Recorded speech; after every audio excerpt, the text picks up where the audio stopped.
Gálatas, capítulo 1, do verso 6 até o verso 10.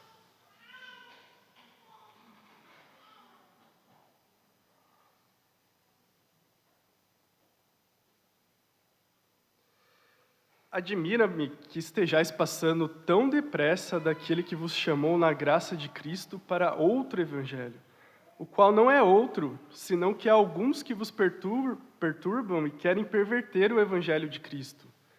Mas ainda que nós, ou mesmo um anjo vindo do céu, vos pregue evangelho que vá além do que vos temos pregado, seja anátema.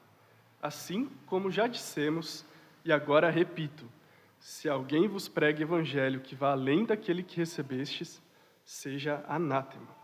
Porventura, procuro eu agora o favor dos homens ou de Deus? Ou procuro agradar a homens? Se agradasse ainda a homens, não seria servo de Cristo. Amém. Vamos orar, irmãos? Pai Altíssimo, estamos diante do Senhor nesse momento, louvamos ao Senhor com esses cânticos a Deus de louvor, e agora estamos aqui com os corações diante da Tua face, Deus, diante da Tua presença, para ouvir da Tua palavra, Deus, para receber do Senhor. Pedimos a Deus que o Senhor venha nos iluminar e trabalhar em nossos corações, que a Tua palavra possa alcançar o mais profundo do nosso ser e transformar, e exortar, e edificar, e operar tudo aquilo conforme o Teu propósito, Deus. Nós dependemos completamente do Senhor.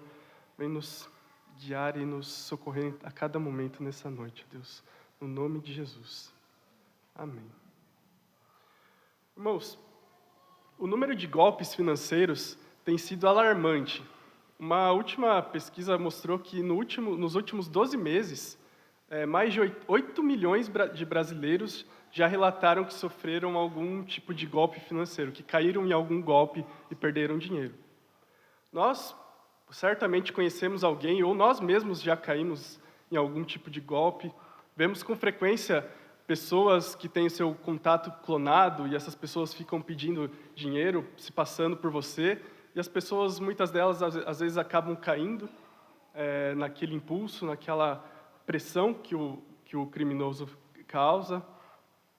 Ou quando a gente lembra assim, daquelas ligações que as pessoas fazem, muitos dizem que é de dentro do presídio, onde a pessoa liga como se fosse o filho ali falando e chorando, desesperado, falando, socorro, pai. E aí o bandido vem e pede um dinheiro para que a pessoa pague, como se fosse um resgate. E claro, eles fazem isso milhares de ligações por dia.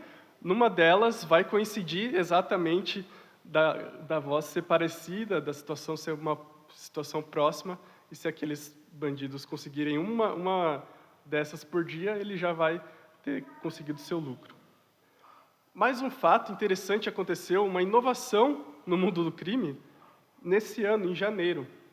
A Ana, uma mulher, uma advogada lá de Brasília, ela saiu para o seu trabalho e depois de algumas horas ali que ela tinha partido para o seu trabalho, a sua mãe recebe uma chamada de vídeo dela. A sua mãe recebe uma chamada de vídeo dela, ela falando com a voz dela, com o rosto dela, tudo dela ali, pedindo R$60 para que ela transferisse para uma conta, uma outra conta. E ela ficou assustada, a mãe da Ana, porque ela viu ali o voz da sua filha, o rosto da sua filha. Os bandidos agora criaram, com inteligência artificial, partindo de áudio da voz dela ou de vídeos que ela dava algumas aulas, criaram um jeito de reproduzir uma chamada de vídeo com ela. Então, vocês vejam o nível que está chegando a fraude e esse tipo de golpe. Mas é assim mesmo. Quando a gente pensa no próprio diabo, no pai da mentira, cada vez, quando ele consegue, a melhor mentira que ele consegue contar é aquela que é mais parecida com a verdade. A passagem que a gente viu nesta noite vai nos mostrar que também o Evangelho, a principal mensagem para a vida do cristão e a mensagem mais importante que Deus já trouxe à história, ela também sofre com fraudes e adulterações. E a gente vai ver que nós somos chamados hoje que viver pelo Evangelho da graça de Cristo vai exigir que a gente esteja preparado contra esses falsos evangelhos. Viver nesse evangelho da graça vai exigir que a gente tenha olhos bem abertos para identificar esses falsos evangelhos, ainda que eles sejam extremamente sutis. Nós veremos isso em 3 partes. A primeira parte ali, em como estar pronto para reconhecer os falsos evangelhos, nos versos 6 e 7.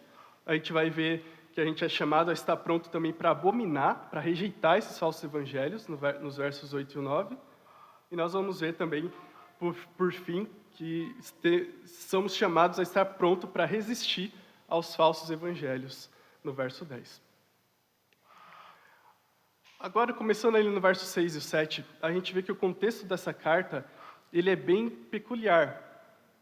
O Paulo, normalmente nas suas cartas, ele faz uma apresentação, essa saudação aqui, graça e paz, Paulo, apóstolo de Cristo, e logo a seguir, ele faz normalmente uma ação de graças.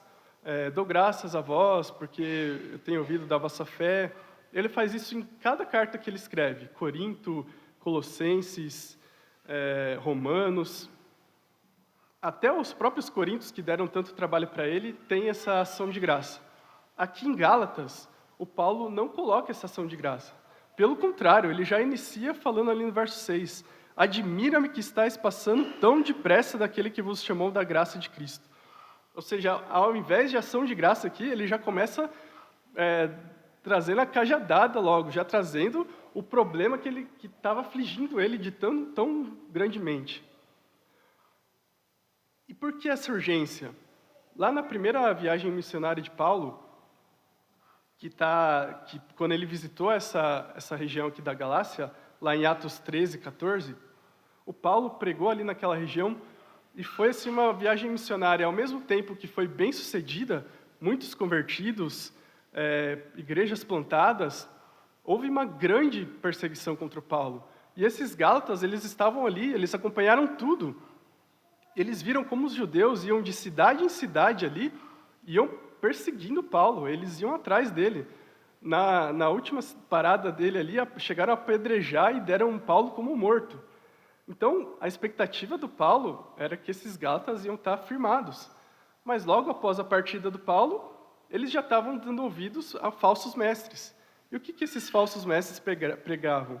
Eles estavam pregando agora que os cristãos convertidos, os gentios, tinham que obedecer à lei de Moisés. Eles tinham que se circuncidar e tinham que seguir todas aquelas leis cerimoniais dos judeus. Ou seja, você cristão, antes de ser cristão, agora você vai ter que ser judeu primeiro para ser um cristão de verdade, completo.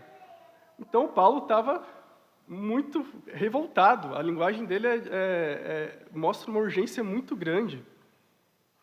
Ele não esperava isso, ele esperava que eles estivessem vacinados contra isso. Esses judaizantes queriam mostrar assim, que para eles serem super crentes, agora eles iam ter que se circuncidar e guardar a lei, ou também, ao mesmo tempo, se submetendo à circuncisão, se submetendo a essa guarda da lei, seria convenientemente para eles evitarem agora. Os judeus já não iam mais perseguir eles, porque agora era como se eles fossem um deles. Então, eles evitavam também, por conveniência, a perseguição tanto de judeus como do Império Romano. Então, o propósito de Paulo aqui é apresentar o Evangelho da graça. Ele está aqui com urgência, querendo mostrar, chamar os gálatas de volta para o Evangelho da graça de Cristo, o Evangelho da justificação do pecador. Ele já vai, logo na saudação, no verso anterior da passagem que a gente leu, ele não perde tempo, ele já fala, ó, graça e paz a vós outros, e aí ele já vai falar que Jesus se entregou a si mesmo por nossos pecados, para nos desarraigar deste mundo perverso. Na saudação ele já vai falar, já vai remeter ao Evangelho. E agora, nesse momento aqui da nossa passagem, ele apresenta e expõe o problema de uma maneira extremamente enfática. E o que é esse Evangelho da graça? Que somente pelos méritos de Cristo nós podemos ser salvos. É somente pela fé na obra e no mérito de Cristo que nós temos esperança de sermos salvos. Qualquer acréscimo de nossas obras, qualquer coisa, qualquer apoio que seja leve nas nossas obras, na força do nosso braço, já é um adultério, já é uma forma de sair do evangelho da graça, porque é somente o mérito de Cristo, é somente pela obra dele que o pecador é justificado. Nada além da graça. Essa é o evangelho da graça.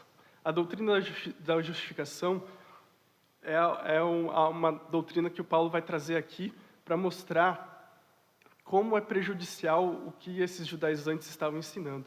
O breve catecismo, na pergunta 33, vai falar o que é justificação.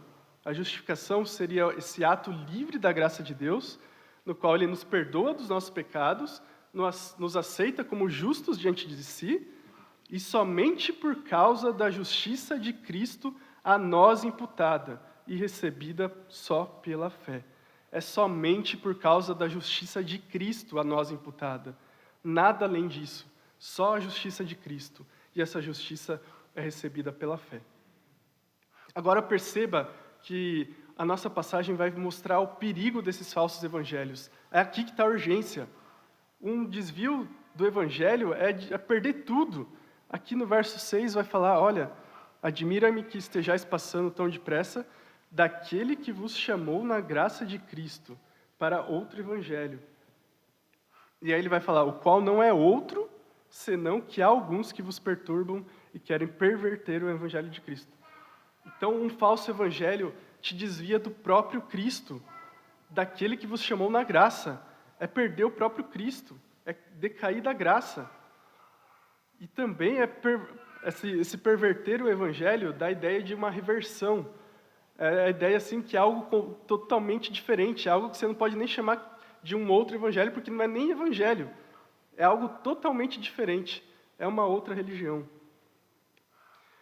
E o interessante é que esse tema nos traz, quando a gente começa a pensar nisso, a gente logo pode associar assim, a ideia da pessoa legalista, que agora está querendo se esforçar muito, está querendo acrescentar seus méritos, sua justiça, seu desempenho à obra de Cristo, e está ali com a sua tendência legalista aflorada, e a gente já associa com esses Gálatas. Mas o falso evangelho também opera do outro lado. Liberais também acabam caindo num outro tipo de falso evangelho. Eles passam a dizer assim, olha, não importa assim tanto o que você crê, né? O que importa é que você seja uma pessoa amorosa. O que importa é que lá fora você é uma pessoa querida e bem-vinda, que você assim é bondosa lá fora. Não importa tanto a doutrina que você sustenta, o seu comprometimento na igreja, não importa. E fazendo isso, eles acabam caindo numa outra doutrina de obras. Você adiciona a doutrina das obras do ser legal, do ser amoroso lá fora. Você acabou de acrescentar uma obra também. Então perceba como os falsos evangelhos podem operar tanto para o lado legalista quanto para o lado liberal. Perceba assim, para ficar mais claro, quando a gente olha para... Se a gente fosse comparar legalistas e liberais recebendo um presente, você dá um presente para eles muito valioso. O legalista vai pegar o presente e ele vai ficar alucinado, porque ele tem que fazer alguma coisa para devolver. Ele não consegue simplesmente receber o presente e responder em gratidão, mas ele sente agora que ele tem uma obrigação, um dever, que ele tem que fazer por merecer aquele presente tão especial que ele ganhou. O liberal, por outro lado, recebe o presente e pode ser levado assim, olha, ele pode até receber de bom grado no começo, mas passa um tempo e aí ele vai comparando com outros presentes, outros similares, ele compara aquele produto com outros produtos, e aí ele chega até um momento onde ele diz assim, olha, encontrei outro similar que exige menos, custa menos, é mais barato, e faz a mesma coisa que isso. O liberal vai tender a perder também o evangelho, trocando ele por algo que não é evangelho, algo que não tem custo. Você e eu, nós somos chamados a reconhecer esses falsos evangelhos. Esse legalismo, esse perigo de legalismo, esse perigo do falso evangelho, ele não está simplesmente nas igrejas lá fora, nas seitas neopentecostais, que trazem uma porção de costumes legalistas. Também não está só nas igrejas que agora estão atacando a inerrância da Bíblia e só defendendo o evangelho de paz e amor, um evangelho progressista. Ele está lá, sim. Nós temos que estar preparados para lidar com esse tipo de coisa. Mas esse reconhecimento do falso evangelho começa primeiro no nosso coração. É aqui que está, talvez, o aspecto mais sutil, mais enganoso do falso evangelho, o nosso coração. É o nosso coração que vai carregar as primeiras formas de falso evangelho. Irmão crente, a sua obediência tem sido por gratidão ou tem sido movida por medo? Você obedece a Deus, você serve o seu Senhor por medo, por uma vontade, um temor de que se você não fizer algo, você vai ser punido por Deus? Quando você olha para o seu desempenho, você se sente frustrado com ele, essa frustração não seria porque você está olhando muito para você mesmo, só para você mesmo, para o seu desempenho, para a sua performance, e tem olhado pouco para o Evangelho de Cristo, que é o motor da mudança. Qualquer mudança verdadeira na vida do cristão é operada a partir desse Evangelho, a partir do Espírito operando nesse Evangelho. Ou pode acontecer o oposto disso. Talvez você se encontra aqui e se considera alguém maduro, alguém que já ouviu o Evangelho milhares de vezes. Você considera o Evangelho como se fosse o ABC da alfabetização das crianças, e você julga que já alcançou uma situação em que você não mais precisa do Evangelho, não precisa mais ouvir ele. Cuidado, você pode ter acrescentado alguma coisa ao Evangelho e está vivendo um falso Evangelho. Cristo chama legalistas e liberais ao arrependimento. Ele nos convida nessa noite a olhar mais uma vez para a preciosidade do seu Evangelho, a reconhecer e estar bem atento a esses acréscimos, para que possamos combatê-los.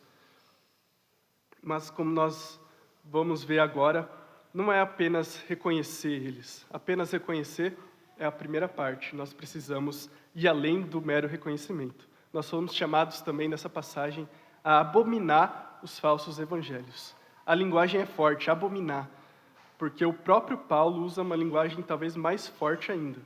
Veja ali comigo no verso 8 e o 9. Mas ainda que nós, ou mesmo um anjo vindo do céu, vos pregue evangelho que vá além do que temos pregado, seja anátema. Assim como já dissemos, e agora repito, se alguém vos prega evangelho que vá além daquele que recebestes, seja anátema. No verso 8, Paulo faz assim uma hipótese, ele levanta uma situação hipotética. Ainda que ele lá voltasse, ou um anjo do céu viesse e pregasse assim, um novo evangelho, era para eles não aceitarem. Então imagina, nem se o próprio Paulo aparecesse de novo ali para os Gálatas e fizesse uma mensagem, uma chamada de vídeo para os Gálatas e anunciasse assim, agora eu tenho um novo evangelho, recebam. Mesmo que ele fizesse isso, se isso fosse possível, eles deveriam rejeitar, porque eles já receberam o real evangelho dado por revelação de Deus. Não poderiam tolerar qualquer alteração daquele evangelho.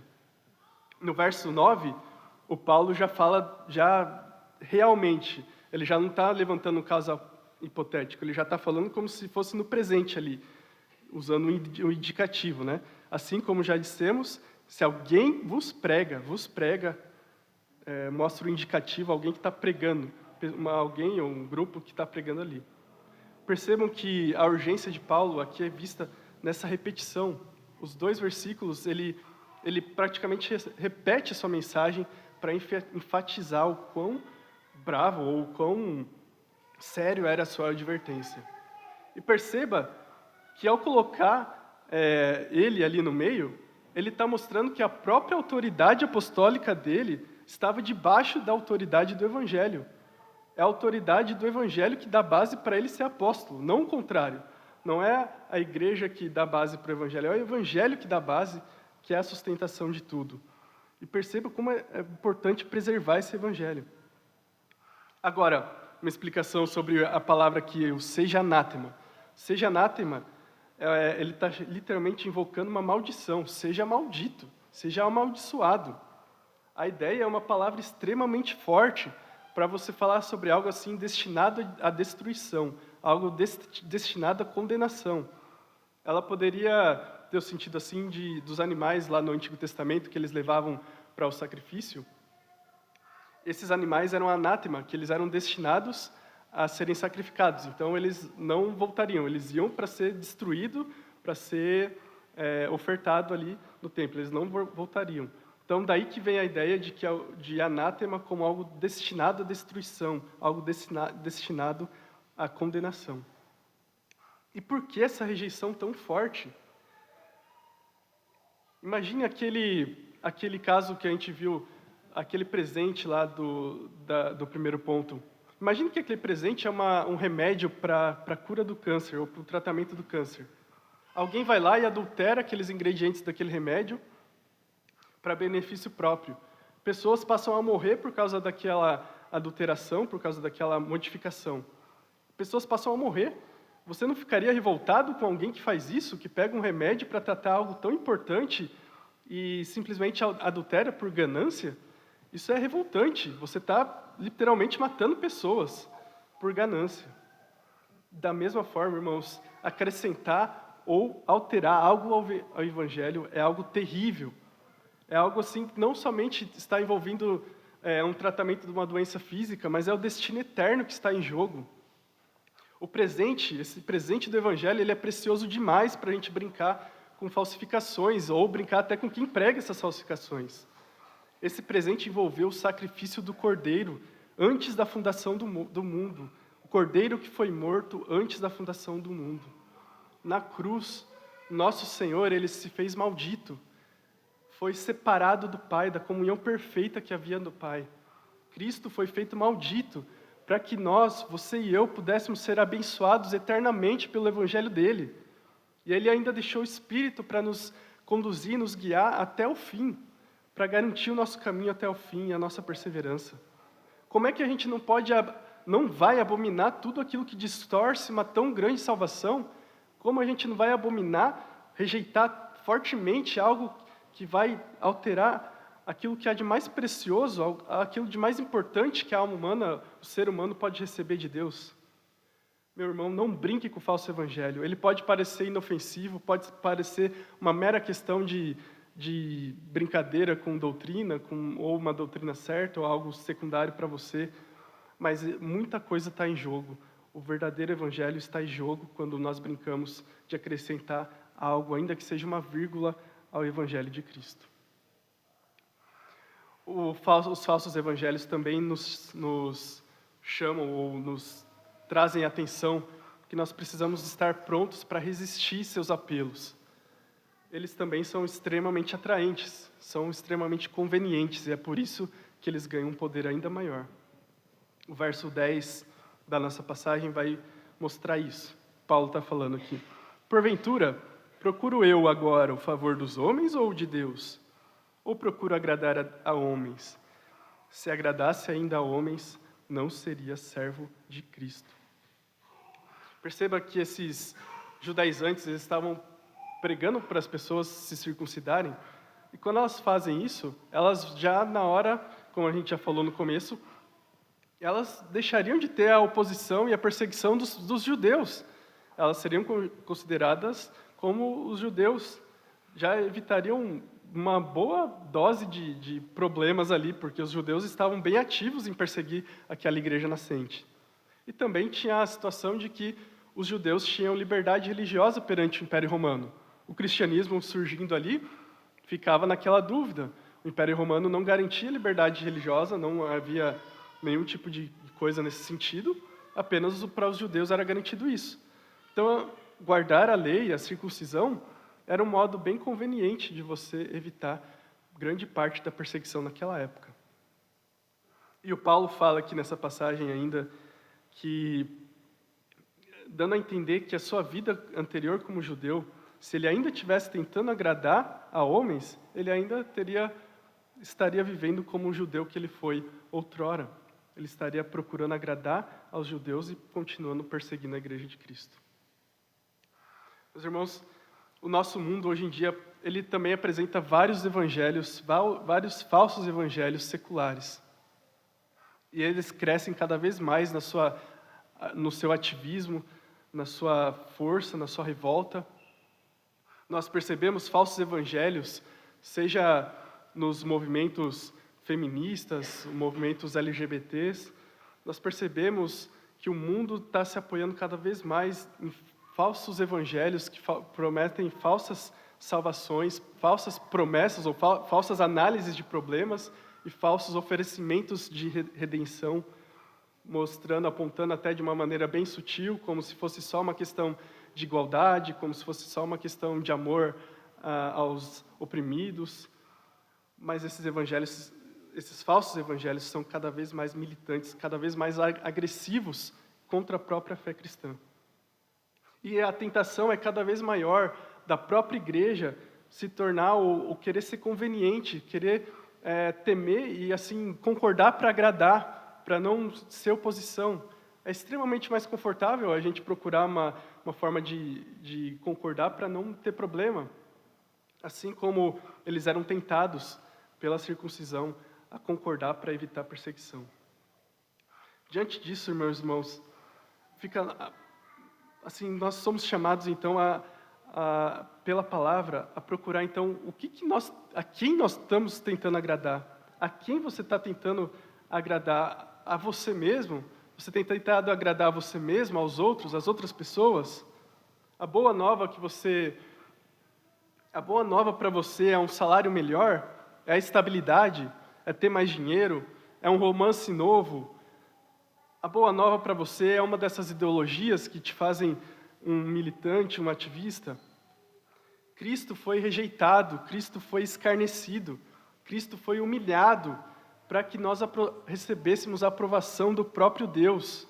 Essa aprovação, por meio do Evangelho, é tudo que nós precisamos. Nós somos criados para ter essa comunhão com Deus. E quem tem isso tem tudo. O terno afeto do amor eterno do Pai. O que mais nós precisamos? O que mais pode atrair nossos corações com uma falsa esperança de redenção que possa nos mover desse verdadeiro Evangelho? É loucura quando nós comparamos. E é essa realidade, quando nós olhamos para essa realidade do amor de Deus no Evangelho, esse poder que liberta você de buscar a aprovação dos homens, buscar a aprovação de você mesmo, buscar a aprovação do mundo em todas as suas formas sutis de querer angariar a nossa atenção, a nossa adoração. Meus irmãos, lembra da história da Ana que nós tratamos no começo? A mãe da Ana, ela logo desconfiou. Ela também era uma advogada com uma filha. Ela desconfiou de alguns detalhes daquela história que a Ana estava contando para ela na videochamada. Primeiro, a mãe da Ana desconfiou da blusa que ela estava usando, algo que só as mulheres teriam a perspicácia de reconhecer. Ela desconfiou que a blusa que ela estava usando não era a blusa que ela saiu para ir trabalhar. Ela desconfiou que a conta que a Ana falou era uma conta da amiga dela. Como assim? Ela nunca fez isso, nunca faria isso. Mas, especialmente, a mãe da Ana percebeu que a Ana a chamou de mãe, ao invés de a chamar do apelido carinhoso com que ela sempre chamava a sua mãe. Isso fez com que ela percebesse claramente que não era sua filha, ainda que o rosto e a voz fossem ali as mesmas da sua filha. Da mesma forma, meus irmãos, nós precisamos do Evangelho para não cair nos tipos de fraude que envolvem esses falsos evangelhos. Nós precisamos desse tipo de intimidade com Cristo, com o Evangelho da graça, para que a gente reconheça a voz do nosso Senhor e tenha esse nível de intimidade de não ser presa fácil para os falsos evangelhos. Esse nível de intimidade que impede você de dar ouvidos à fraude, à falsificação. Hoje nós vimos que nós somos chamados por essa passagem, por o texto que nós lemos, que nós somos chamados a estar prontos para reconhecer os falsos evangelhos, para abominar eles, rejeitar eles fortemente e também a resistir toda a conveniência e a facilidade que ele traz. Nós somos chamados a nos voltarmos para o verdadeiro evangelho. Talvez você esteja aqui nessa noite e você nunca teve um encontro com esse verdadeiro evangelho.